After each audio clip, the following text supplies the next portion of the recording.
नमस्कार। आप सभी का स्वागत है। स्कूल रेडीनेस प्रोग्राम में हम लोगों ने अभी तक स्कूल रेडीनेस प्रोग्राम के तहत आयोजित होने वाले चहक कार्यक्रम पर चर्चा की है। इसके अलावा प्रधानाध्यापक के कार्य एवं दायित्व पर चर्चा की है, नोडल शिक्षक के कार्य एवं दायित्व पर चर्चा किया है। इसके अलावा नोडल शिक्षक संकुल के भी कार्य एवं दायित्व पर चर्चा किया है। 12 सप्ताह के शैक्षिक कैलेंडर पर भी हम लोगों ने विस्तार से चर्चा की। इसमें आज हम लोग जो चर्चा करेंगे वह है कि इस 12 सप्ताह के दौरान जो कार्यक्रम हम संचालित करेंगे, जो गतिविधियां करेंगे, उन गतिविधियों का अभिलेखीकरण कैसे होगा, उनका अभिलेख हम कैसे तैयार करेंगे, किस बिंदु पर हम काम करेंगे। इसलिए आइए हम लोग चर्चा करते हैं और देखते हैं कि कैसे और किन बिंदुओं पर हमको काम करना है। जी आइए हम लोग देखते हैं। जी देखिए, यह आकलन प्रपत्र है। बच्चे का प्रथम सप्ताह यानी शैक्षिक कैलेंडर के शुरू होने के प्रथम सप्ताह में ही हम बच्चे का आकलन करेंगे। आकलन के संकेतक तय हैं, उस पर हम लोग आगे भी चर्चा करेंगे। हम बच्चे का जब पहला आकलन कर लेंगे तो फिर लास्ट में यानी 12 सप्ताह का शैक्षिक कैलेंडर पूरा करने के बाद, उस पर काम करने के बाद हम बच्चे का आकलन करेंगे कि अब हम कहाँ हैं। तो इसलिए आप लोग इसे गंभीरता से देखिएगा कि आकलन प्रपत्र में हमको क्या क्या करना है, कैसे कैसे करना है और कैसे बच्चे का आकलन होना है, कैसे हमको गतिविधियों को संचालित करना है, उन सब के बारे में हम लोग चर्चा करेंगे। जी आगे देखते हैं। देखिए, यह जिले का नाम, ब्लॉक का नाम, विद्यालय का नाम, शिक्षक का नाम, बच्चे का नाम, अभिभावक का नाम, पहला आकलन दिनांक।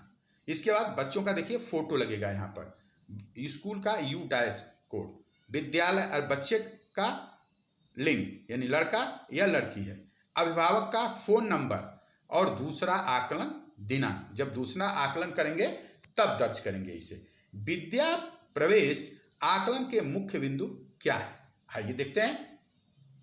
आकलन 2 बार होगा। एक आकलन शुरू में ही होगा। पहले शुरुआती जब हम शैक्षिक कैलेंडर शुरू करेंगे तो पहले 2 हफ्ते में ही बच्चे का शुरुआती आकलन कर लेंगे। यदि हम उसका शुरू में ही कर लें या पहले ही हफ्ते में कर लें तो और बेहतर होगा। इसलिए समय दिया गया है कि अधिकतम 2 हफ्ते के अंदर बच्चे का आकलन हम पहला कर लें और उसके बाद दूसरा आकलन हम करेंगे जब 12 सप्ताह के शैक्षिक कैलेंडर पर हम कार्य पूरा कर लेंगे। जी आइए हम लोग आगे देखते हैं। यह आकलन परीक्षा नहीं है। देखिए, यह आकलन परीक्षा नहीं है। यह आकलन तनाव मुक्त वातावरण में होना चाहिए। जब हम आकलन करेंगे तो अंक कैसे देंगे, रेटिंग स्केल कैसे होगा, इस पर भी हमको तय कर लेना है। जी और बच्चों के आकलन के लिए रेटिंग स्केल भी तय है। जी देखिए, 1 से 3 का होगा यानी 1, 2, 3 अंक हम देंगे। देखिए, बच्चे स्वयं करते हैं, मदद से करते हैं और नहीं कर पाते हैं।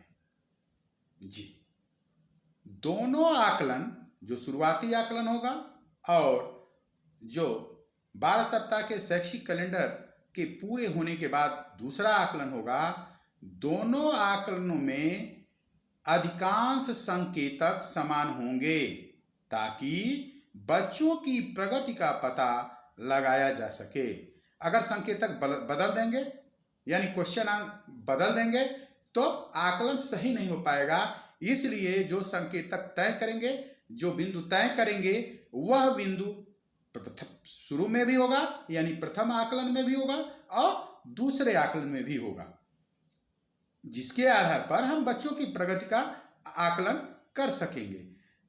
बच्चों की प्रगति का आकलन हमको अभिभावकों के साथ साझा करना है, यानी बच्चों के आकलन का परिणाम हम साझा करेंगे अभिभावक के साथ। जी देखिए, आइए आगे देखते हैं हम लोग। जो संकेतक तय किए गए हैं जिनके आधार पर बच्चों का हमको आकलन करना है वह इस प्रकार है जो आपके सामने दिखाई दे रहा है। पहला है नियमों और निर्देशों का पालन करने में सक्षम। दूसरा है भावनाओं और जरूरतों को व्यक्त कर पाना। तीसरा है खेल, नृत्य व अन्य गतिविधियों में भाग लेना। चौथा है व्यक्तिगत स्वच्छता से। इसमें ए साफ कपड़े, बी साफ नाखून, सी बालों को अच्छी तरह से कंघी करना, डी हाथ धोते हैं। चौथा जो पांचवा है जो आकलन का बिंदु है वह कार्ड में लिखी गई संख्याओं और वस्तुओं का मिलान कर पाना। कार्ड में लिखी गई संख्याओं और वस्तुओं का मिलान कर पाना। छठा है वस्तुओं को सबसे लंबी से छोटी और चौड़े से पतले तक व्यवस्थित करना। सातवां है क्रम को पूरा कर पाना। आठवां है अपने नाम का पहला अक्षर लिख पाना। नौवां है दिए गए अक्षर से शुरू होने वाली संख्याओं की पहचान कर पाना। दसवां कि कहानियों या घटनाओं को सही क्रम में व्यवस्थित कर पाना। ये 10 बिंदु तय किए गए हैं जिनके आधार पर बच्चों का आकलन होना है। जी आइए हम लोग देखते हैं आगे। देखिए इस तरह का आकलन प्रपत्र होगा जिसमें हम बच्चों की पूरी डिटेल्स रखेंगे। देखिए क्रम, आकलन का क्षेत्र जो हमने बिंदु तय किया है, उसके बाद पहला आकलन, उसके बाद दूसरा अंतिम आकलन जो होगा। तो हम जब आकलन करते हैं तो देखें कि पहले बिंदु पर कि नियमों और निर्देशों का पालन करने में सक्षम।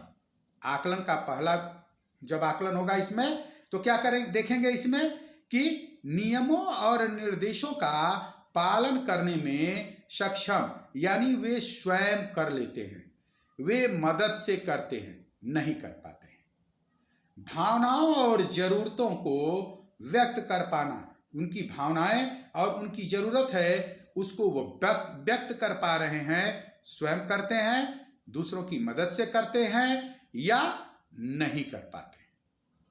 यही चीज दूसरे आकलन में भी होगा कि नियमों और निर्देशों का पालन करने में सक्षम हैं, स्वयं करते हैं, मदद से करते हैं, नहीं कर पाते हैं। भावनाओं और जरूरतों को व्यक्त कर पाना, स्वयं करते हैं, मदद से करते हैं, नहीं कर पाते हैं। इस प्रकार हम देखें कि सभी 10 बिंदु पर यह आकलन होगा कि बच्चे इन बिंदुओं पर स्वयं कार्य कर लेते हैं या दूसरे की मदद से करते हैं या एकदम से नहीं कर पाते हैं। तो आप लोग इसे गहराई से देख लीजिएगा। जी आगे हम लोग चलते हैं। जी भाषा गतिविधि डिटेल। भाषा गतिविधि डिटेल, भाषा और साक्षरता पर हम बच्चों के साथ कैसे काम करेंगे इस पर एक जानकारी दी गई है। गतिविधि कहानी सुनाना।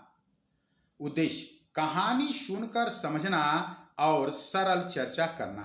समय 25 से 30 मिनट।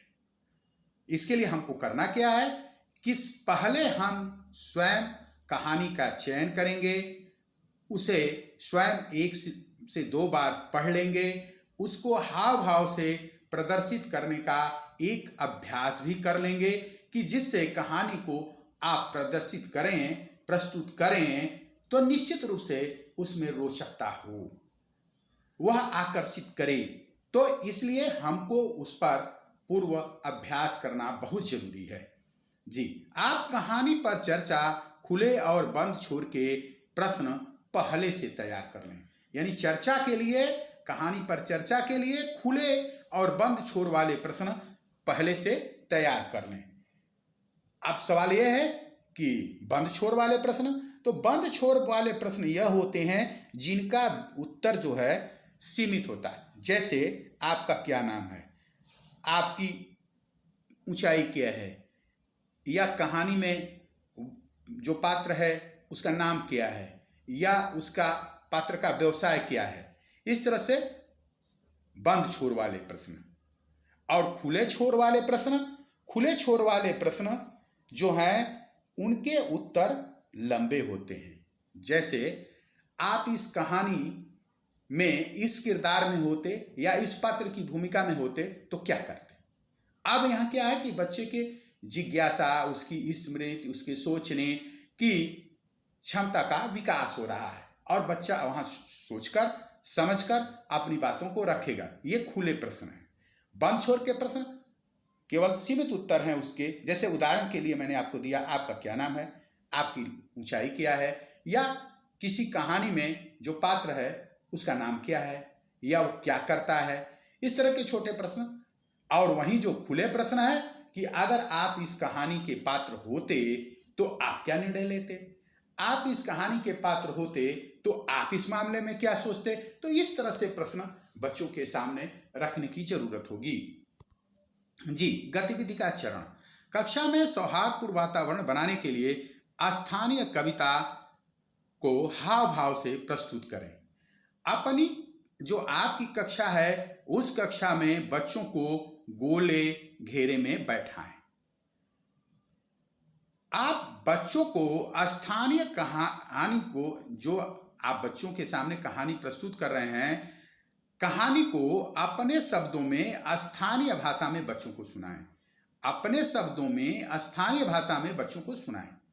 बच्चों का ध्यान बनाए रखने के लिए बीच बीच में कहानी से संबंधित 3-4 सरल एवं तथ्यात्मक बंद छोर वाले प्रश्न भी पूछें। कहानी समाप्त होने के बाद बच्चों से पूछें कि उन्हें कहानी कैसी लगी। अच्छी लगी तो क्यों लगी, ठीक नहीं लगी तो क्यों लगी। ये प्रश्न उनसे होने चाहिए। इसके अलावा बच्चों को समृद्ध बनाने के लिए खुले प्रश्न पूछ सकते हैं। जैसे इस कहानी में आप यहाँ होते, मुख्य किरदार में होते तो कौन सा निर्णय लेते। अब जैसे एक कहानी है, एक पाठ है कक्षा 1 में बत्तख और चूजा। अब उसमें बत्तख का बच्चा और मुर्गी का चूजा दोनों तालाब में तैरने जाते हैं और क्या होता है कि मुर्गी का चूजा पानी में डूबने लगता है, तालाब में डूबने लगता है। अब यहाँ प्रश्न आप पूछते कि आप होते तो यहाँ क्या करते। तो इस तरह से प्रश्न बच्चों से करने चाहिए कि उनके अंदर जिज्ञासा हो, उनके अंदर सोचने की हो शक्ति का विकास हो, उनकी स्मरण शक्ति का विकास हो। निश्चित रूप से वह बेहतर करेंगे। आइए आगे हम लोग देखते हैं। तो जो आपके सामने मैंने प्रस्तुत किया कि भाषा और उसके भाषा और साक्षरता को बेहतर बनाने के लिए हम उसके विकास के लिए, उसके कौशल विकास के लिए हम क्या करेंगे, भाषा और साक्षरता कौशल के विकास के लिए हम क्या करेंगे, इस पर निश्चित रूप से आप देखिएगा। आप अपने हिसाब से तैयारी जरूर करिएगा बेहतर रोचक बनाने के लिए। जी आइए हम लोग आगे देखते हैं।